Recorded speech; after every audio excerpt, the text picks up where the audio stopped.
Well, this weekend we saw the debut of Trackhouse's Project 91, and I believe it was a huge success. It came to an unfortunate end when Kimi Räikkönen got caught in the wrong place at the wrong time and ended up getting put in the wall. But up until then, Räikkönen was putting together a really good run, and a really good weekend overall. Justin Marks said this weekend that he would expect the 91 car to run 6 to 8 races next year. The road courses and maybe some marquee events like the Daytona 500 and the Coke 600, which is awesome. But who's in the car, and for what races? Those questions are going to get really complicated really fast. What it really comes down to is who's interested, what kind of scheduling conflicts do they have, and will the teams that they race for allow them to compete in NASCAR for a weekend? So let's jump in and look at this. First and foremost, I really hope that Kimi Räikkönen gets to run Watkins Glen again.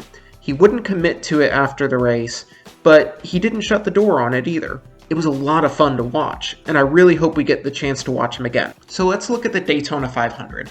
All the way back in March, I posted a video that Trackhouse should give Helio Castroneves a ride for the Daytona 500 next year. If you go back and watch it, then fair warning.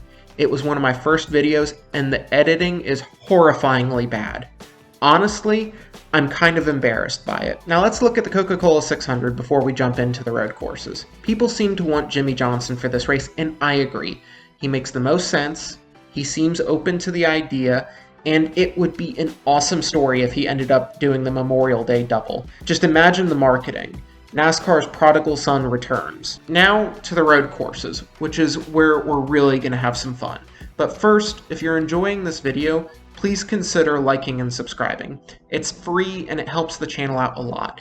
Actually, only 1.7% of the people who watched my last video are subscribed to the channel. If we can bump that number to just 10%, then it would be huge for the growth of the channel. Okay, the road courses get complicated because not only do we not have NASCAR's 2023 schedule yet, we don't have the 2023 schedules for a lot of series. IMSA has announced their schedule for next year, and IndyCar says that their schedule should mostly look the same as this year, but there still could be some conflicts. First, I think it would be a lot of fun if Juan Pablo Montoya got the chance to run the 91 car at Sonoma next year. Obviously, Montoya is a former Cup Series regular, but next year it will be a decade since we saw him competing full-time in the Cup Series, and I think it would be a lot of fun to see him return to NASCAR at the site of his first Cup Series win. He's currently racing in IMSA, and assuming NASCAR keeps the Sonoma race on the second weekend of June next year, there shouldn't be any scheduling conflict. Next up, I think it would be really cool to see another IMSA driver at the Chicago street course, and that's Jordan Taylor. Yes, Taylor is not an international driver, but he does come from another premier series and has plenty of street course experience.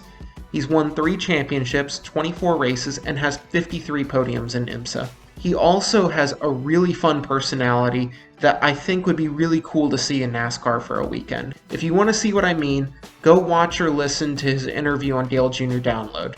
It's episode 355. That's where I first got introduced to Jordan Taylor, and I think he would be a lot of fun to have at the Chicago street course. Now let's talk about the Roval. Here I have 2 people in mind. Marco Andretti and Scott McLaughlin. Marco is the more likely of the two. He's running the Xfinity race at the Roval this year, and it could be a solid test session for next year. Scott McLaughlin is less likely, but he's a fun idea. The New Zealand native is a rising star in the IndyCar series, but back in 2014, as a second-year driver in the Australian V8 Supercar series, he was open about his dreams of one day competing in NASCAR. Well, maybe his dreams can come true. The reason why I say it's less likely is because he races for Roger Penske in the IndyCar series, and apparently Penske never let Helio Castroneves try his hand at a NASCAR race or two.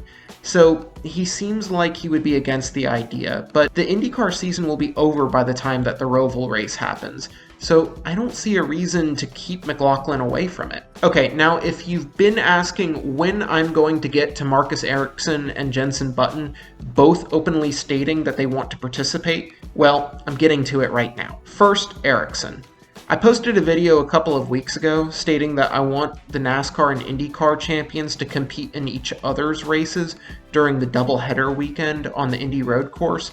I call it the Champions Double, and Marcus Ericsson is in the thick of the championship hunt in IndyCar. And if he wins, then I think he should absolutely be offered the seat at the Indy Road Course. If he's not the champion, and whoever does win the championship declines, then absolutely give Ericsson the ride. Then there's Jenson Button, another Formula One world champion that's interested in running with Project 91. Guys, these Formula One champs wanting a shot at NASCAR is a big deal. So if we have a race at COTA next year, which doesn't seem entirely set in stone, but if we do, then definitely. If Jenson Button wants it, then I think he should be given a shot. After all, he's calling dibs. So those are my picks for Project 91's 2023 lineup. Let me know what your picks are in the comments. Please like and subscribe, and thank you so much for watching.